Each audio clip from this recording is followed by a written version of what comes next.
Ravi Prakash Siliconandhra hospital Kuchipudi super speciality వైద్య సేవలు పూర్తిగా ఉచితం.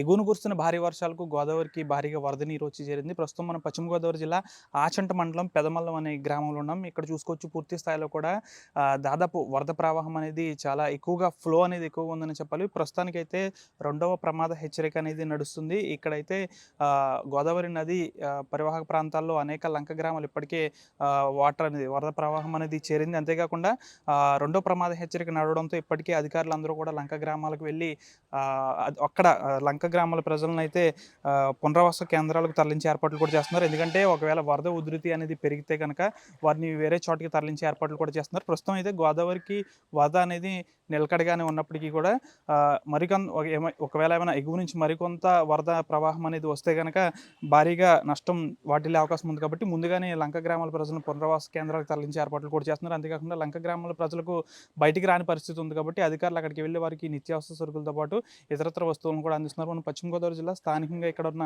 పెదమల్లం అనే ఒక గ్రామంలోనే ఇక్కడ గోదావరి నదీ ప్రవాహ ప్రాంతం పక్కనే ఒక ఆలయం ఉంటుంది, మాచేనమ్మ అమ్మవారి ఆలయం. ఈ ఆలయం పూర్తిగా కూడా గోదావరికి వరద వస్తే చాలు జలదిగ్బంధంలో చిక్కుకుంటుంది. ప్రస్తుతం ఇక్కడ ఆలయ అధికారులు అయితే ప్రస్తుతానికైతే ఇక్కడ దర్శనాలను అయితే నిలిపివేశారు. నిన్న ఆదివారం భక్తుల రద్దీ కూడా అధికంగా ఉంటుంది. అయినప్పటికీ కూడా ఇక్కడ దర్శనాలు కూడా నిలిపివేశారు. ఈరోజు కూడా గోదావరికి వరద ప్రవాహం ఎక్కువ ఉండడంతో పూర్తి స్థాయిలో కూడా దర్శనాలను కూడా నిలిపివేశారు. ఆలయం లోపల అమ్మవారు భూమి లోపలికి ఉండడంతో ఎప్పటికప్పుడు వరద నీరు అనేది ఊరిపోతూ ఉంటుంది. ఇక్కడ అదొక విశేషమనే చెప్పాలి. పూర్తిగా కూడా ఆలయం లోపలికి అయితే దర్శనాలను పూర్తిగా నిలిపివేశారు. ఈ వరద అంతా నీరు చివరికి చేరే వరకు కూడా చాలా టైం పడుతుంది. కాబట్టి ఆలయ అధికారులు అయితే ముందుగానే ఇక్కడ స్నానాలు అనేవి నిషేధించారు. అంతేకాకుండా దర్శనాలను కూడా నిలిపివేస్తున్న పరిస్థితి. ప్రస్తుతం ఆలయ పూజారి కూడా మనతో ఉన్నారు. ఎప్పుడు వరద వచ్చినా ఇదే పరిస్థితి నెలకొంటుంది ఆలయం. ప్రతి సంవత్సరం కూడా ఎలా జరుగుతుందండి. ప్రతి ఆషాఢ మాసం, ప్రతి శ్రావణ మాసంలో కూడా గోదావరిలో ఎప్పుడు వస్తాం ఆల్మోస్ట్గా అలా వస్తూ ఉంటుంది.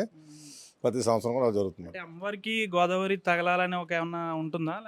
ప్రతి సంవత్సరం కూడా అమ్మవారి విగ్రహం నుంచి గోదావరి నీరు వెళ్ళాలని చెప్పి ఆవిడ కోరిక అనమాట. ఎందుకంటే వర్షం వస్తే వర్షం పడాలి, ఎండ వస్తే ఎండ పడాలి, గోదావరి వచ్చినా కూడా అమ్మవారి విగ్రహం నీరు వెళ్ళాలని చెప్పి ఆవిడ కోరిక. ఎందుకంటే మన గోదావరి నదిలో ఎన్ని నదుల్లో నుంచి మన గోదావరిలో కలుస్తుంది కాబట్టి అన్ని నదుల్లో నీరు కూడా అమ్మవారి విగ్రహం నుంచి వెళ్ళాలని ఆవిడ కోరిక అనమాట. అంటే ప్రతి ఏడాది కామన్ ఇది, ప్రతి సంవత్సరం కూడా ఇలా కామన్ అనమాట.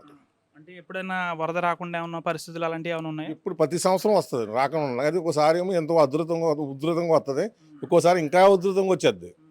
ఇప్పుడు ఇంకా తక్కువే. అంటే అమ్మవారు భూమిలో ఉంటారు కాబట్టి వరద నీరు అనేది ముందుగానే వచ్చేస్తుంది. అమ్మవారు భూగర్భం ఉంటుంది కాబట్టి వరద నీరు అనేది ముందు చుట్టూ నీరు వచ్చేది, భూగర్భంలో కొన్ని అసలు కింద వరుతుంది, పైనుంచి వెళ్ళకపోయిన తర్వాత ఇంక పోటింగ్ ఎక్కువ అయిపోయిన తర్వాత మళ్ళీ ఎక్కువగా అమ్మవారు గుడి పైనుంచి వెళ్ళిపోతుంది అన్నమాట. ఎప్పటి వరకు భక్తులకి దర్శనాలు అనేది నిలిపివేశారు? నిన్న ఆదివారం సాయంత్రం 6 గంటల వరకు అమ్మవారు దర్శనం జరుగుతుంది. తర్వాత ఇవాళ పొద్దు నుంచే నిలిపేసేసాం. అంటే ఎప్పటికి ప్రారంభిస్తారు? అంటే వాటర్ అనేది పూర్తిగా వెళ్ళాలా? ఈ వాటర్ ఇప్పుడే లావుతుందండి, మధ్యాహ్నం వాటర్ లావుతుంది.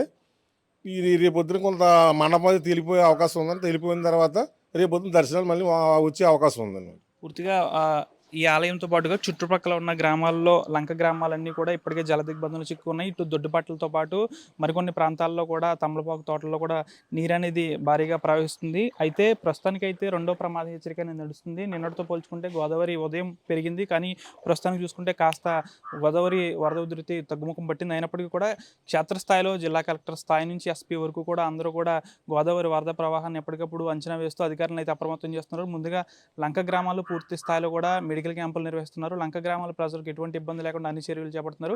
పూర్తిగా కూడా వరద ప్రవాహం తగ్గే వరకు కూడా అధికారులందరికీ కూడా అన్ని సూచనలు సలహాలు చేశారు. ఎవరు కూడా లీవులు పెట్టొద్దని కూడా చెప్పిన పరిస్థితి నెలకొంది. పూర్తి స్థాయిలో కూడా లంక గ్రామాల్లో వాటర్ అనేది వెళ్ళిన తర్వాత పూర్తిగా సాధారణ పరిస్థితులు నెలకొన్న తర్వాతే అధికారులందరూ తమ సాధారణ విధులకు చేరాలి. అప్పటి వరకు కూడా లంక గ్రామాలతో పాటు ఎక్కడైతే డ్యూటీలు వేస్తారో అన్ని చోట్ల కూడా వారు సక్రమంగా డ్యూటీలు నిర్వర్తించాల్సి ఉంటుందని కూడా ఉన్నతాధికారులు చెప్తున్న పరిస్థితి. వీడియో జర్నలిస్ట్ శేఖర్తో మన ఆర్టీ పశ్చిమ గోదావరి నుంచి. మరిన్ని వీడియోస్ కోసం ఛానల్ సబ్స్క్రైబ్ చేయండి, లేటెస్ట్ అప్డేట్స్ కోసం వాట్సాప్ ఛానల్ ఫాలో చేయండి అండ్ లింక్ డిస్క్రిప్షన్ లో ఉంది.